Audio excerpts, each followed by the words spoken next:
Hi guys and welcome back to my channel. So make sure you stay tuned to the end of this video where you can learn more information about my giveaway. Yes indeed, I am doing a giveaway for the first time and I'm super excited. So make sure to stay tuned to the end where you can learn more information about that.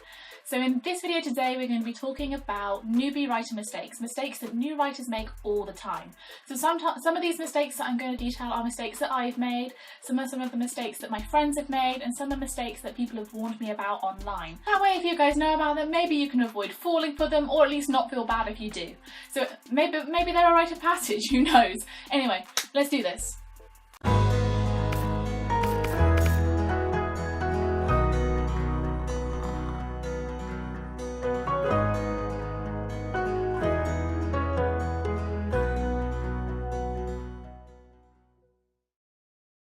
So one of the big things that pecks you as a newbie writer is repetition, and name repetition in dialogue or paragraphs. Jesse sat down, Jesse drank his water, Jesse picked up a book. Constantly saying the name over and over again is a form of repetition that breaks up a story and just isn't realistic. The same is with dialogue. Hi Becca, how are you today? I'm good, Annabelle, thank you for asking. Well, that's just great, Becca. The repetition of names is unrealistic in writing, it is unrealistic in life, and as such it just marks you as a newbie writer. Another form of repetition is pet phrases. These are common phrases that turn up again and again throughout your book when you're talking about a specific thing. If you've described someone's hair as being like gold once, every time they toss their golden locks, you don't need to refer to their golden locks, just refer to their hair. These are pet phrases that will come up 30 times, 40 times every time you mention that thing. And it's really noticeable and obvious to your readers. And it kind of puts them off because they think, oh, you've only had one original idea. Surely there must have been other ways that you could have talked about this thing, talked about their objects, or they just simply don't care. So be aware of pet phrases. Another repetitive thing that can come up in your book is sentence structure. Now we've all heard of the by zombies trick and it's really great for making sure that your sentences are active. But at the same time, you don't always have to have active sentences. You don't always have to have a same structure of sentence, one after the other, one after the other, one after the other. It's repetitive, it's boring, it doesn't flow, and it will make your reader feel bored and switch them off, and they may put down your book as a result, which is the last thing that we want to do. It'll prevent your reader from enjoying the full potential of your book. So change it up. Some short sentences, some long sentences, some single sentences that are paragraphs. Just mix it up, change it up and have it flow. It's more like a river than a mountain. Another really big mistake that newbie writers make all the time, and I was one of these writers, is frilly writing. And what do I mean by that? I mean just adding extra stuff in there that really doesn't need to be there. One of the really big ones is over-dramatising dialogue words. Whispered, murmured, muttered, all of those words to avoid using the word said, used over and over and over again to the point that they become boring, or worse still, just lose their impact and start becoming meaningless. Said is a perfectly good word. Do not be afraid to use it. Things like murmured and whispered could actually take away from the power of what is being said in your book. It could become a real big problem if you're trying to dramatise a scene and suddenly want to use the word whispered, but you've used it 60,000 times earlier in your book when it wasn't important. Save those lovely words for a dramatic moment. Don't be afraid to throw them in now and again because it does add texture and flavour, but don't avoid the word said like it's the plague. It is not. It is a useful word, and I think it does add stuff to a story. So don't just frilly description writing everywhere. For me, this was one of my big writing mistakes, and in time you can learn to overcome this mistake. If you consciously have it in your mind while you're writing, you will learn, oh yeah, I've accidentally done this again, or damn it, that's like the 5th time I've used the word murmured. So in time and with practice, you can break out of this cycle, but it's a difficult one because you're told again and again that said is boring and to switch it up. It's even said to us in schools, but like I said, the overuse of dramatised dialogue words just waters down its meaning and ends up with it being worthless, which is exactly what we don't want. All I'm saying here is all kinds of words have their own place. Said and ask are still pretty good words in their own right, and make sure you save the dramatic words for dramatic times when you want to add that punch. Another example of frilly language is big complicated words where a little one would have done very nicely and would have been a much better flow. If in your sentence you've got 4 really big words you've got to look up in a dictionary right next to each other, you're going to break up the flow, and it just comes off with your reader thinking that you're pretentious, trying too hard, trying to prove you're intelligent, or just at the end of the day a really bad storyteller, and that is maybe even the worst one for them to think that you are.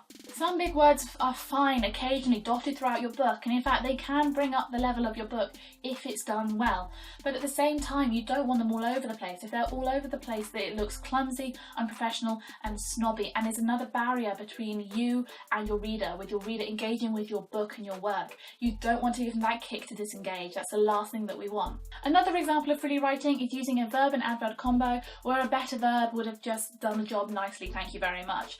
Let's say that you said lay down quickly. It would have been much neater and nicer and have better flow if you just said he fell. At the end of the day, these verb and adverb combos are useful if you're mentioning an action over and over and over again in a short space of time. Repetition is the worst one to have out of these two, but at the same time, if you're mentioning it once, just use a better verb. These stronger verbs are really good at tidying up the edges of your story if they feel shabby or cluttered. Now, another big problem that newbie writers will face is structure. And one of the biggest culprits is show, don't tell.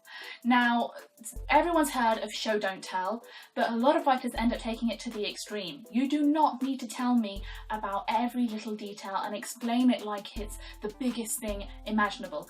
If character A is going to pick up the post, you don't need to tell me about the click of his knees as his fingers bent around the slim paper and the muscles aching from his morning run. I don't care, he is just picking up the post. It is not a big deal. It's another example of frilly writing, but worse, it's a much bigger structural problem. It breaks up the flow of the book. It dramatises things that don't need to be dramatised. If he is simply picking up the post, he is picking up the post. It's unnecessary and fundamentally shows a bad writing skill. If it's unnecessary, don't hang on to it. It doesn't care, it's not important. I don't need an entire paragraph telling me that it's Tuesday because he was sleepy from what he did yesterday. It's Tuesday, it's not important to the flow of the book. However, if it's a plot point, if it's a subplot point, absolutely show, don't tell. But learn where it's relevant and learn where it's just frilly and a structural problem. If you want to learn about this problem in particular, I suggest you go and read books that have been published, and successful books that have been published as well, books that have made quite a lot of money. You will find in all of the big books that have done well, we're talking Hunger Games, we're talking Harry Potter, all of those books, they will have learnt where show, don't tell applies and have not have overused it. All of these authors will have gone through newbie mistakes, but they've learnt from them and you won't see them in their writing, which I think is great. So if you want to learn how to write better, reading is my advice. Of course, this is different when you're describing sensory things, and this is the other extremes, and this is absolutely no show at all. Lots of people like to describe what they can see with their eyes, but they forget about our other senses. They forget about touch and smell and taste and hearing. If it's hot outside, don't be afraid to tell me that you can smell the mix of sun cream and sweat and the sticky on your skin. But at the same time, don't witter on about it for a paragraph, because that's frilly writing. Give me a sentence or two and I'll get the feel, and that is good writing, punch in a small amount of time, which is what you want. Another big structural problem is switching up your point of view for absolutely no valid reason. If your book is written in first person and somebody else knows something and you want to write about that, that's a valid reason. Your group splits up and is doing different things, that's a valid reason. Somewhere else in the world that is not connected to this, there's an important story going on, that is another valid reason.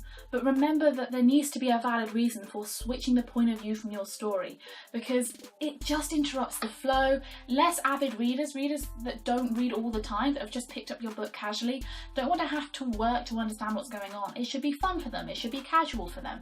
So make sure that you don't have to force your reader to work to understand what's going on because you've swapped people's heads just because you can. So that's all from me this week. I hope you've enjoyed this video. If you like these videos about different mistakes, I will absolutely make another one. Don't feel bad if you've made these mistakes. Most writers will have made these mistakes. Your book isn't bad if you've made these mistakes. It just means that it needs editing, like every single book on the planet before it.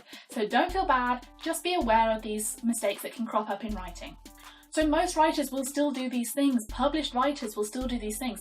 I am a culprit for frilly dialogue in my first draft. I go through and I have to strip out murmured a gazillion times in most of my drafts.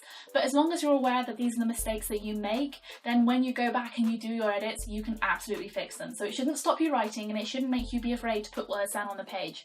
Put words down on the page and go back and be aware of these mistakes later. I was also really bad for repetition where it didn't need to be.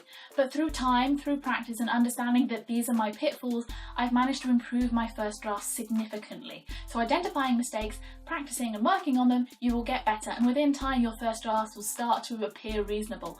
Much quicker than you think as well. Remember, what we're creating is art, and perfectionism doesn't exist in art, and it doesn't happen the first time. It requires practice. So with that being said, let's move on to talk about my giveaway. I am so excited, and in honour of publishing my third novel, Thief Under Fire, this month, I am so excited to announce that I'm doing a giveaway. All of my subscribers will be in for a chance of winning a free, complete, professional edit of their manuscript. Don't worry if your manuscript isn't ready yet, you can cash this in at any point in the future once you're ready. You will win not only a complete free edit by myself where I will do proofreading and copy editing and all of that, you will also have someone else edit your book, an editor that has worked at traditional publishing houses and has done freelance stuff and has worked in books for years. So it's not just one edit, it is in fact two. You will get advice on your characters, flow, plot, structure and market advice, target audience advice, all of these things. So this is a great package to win, particularly if you're a new writer. So I'm so excited to be able to give this to you guys. I'm super excited. All you have to do to be in for a chance of winning is subscribe.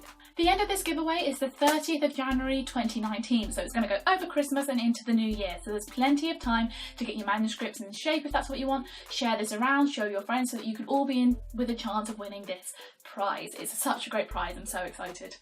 So if you're thinking that great, yeah sure I'm subscribed, but I would really love to get another ticket in the pot, absolutely you can do that. There are lots of different ways that you can do that. Subscribing just gives you one ticket. If you would like a second ticket, you can follow me on Instagram or Twitter. Everyone in there is in for a chance of winning as well. You can also retweet any of my videos, any of my tweets, or just tweet yourself with the hashtag HTKing18. That will be in with another chance of you winning another ticket in the book. Another thing you can do is post a verified Amazon review of any of my books online. Any verified reviews that go online between the 1st of December and the 30th of January will have you in with another chance of winning. Now, it doesn't have to be a good review. I only want honest reviews online, because otherwise how can I grow as a writer? But at the same time, it also has to be verified, because I don't want just anyone who hasn't read my book putting a review online. But you can earn double points through this method from reviewing my book and then tweeting it with the hashtag HTKing18. So there are lots of different ways for you to get tickets in the pot. That's all from me this week. I hope that you've enjoyed this video and I can't wait to see who wins the giveaway. I will also be giving away 10 free copies of any of my books to 10 lucky runners up. So I'll sign whichever one of my books that you want and I will send it to you. So I'm super excited about that. Anyway, I hope you guys enjoyed this video today. If you did, please just give it a thumbs up and subscribe. If you have any questions, just throw them in the comment section or hit me up on any of my social media platforms and I will get back to you as soon as I can. I hope you've enjoyed this video and I am so looking forward to sharing more videos with you and talking about writing with you. I hope you guys have a wonderful week and I'll see you all soon. Bye!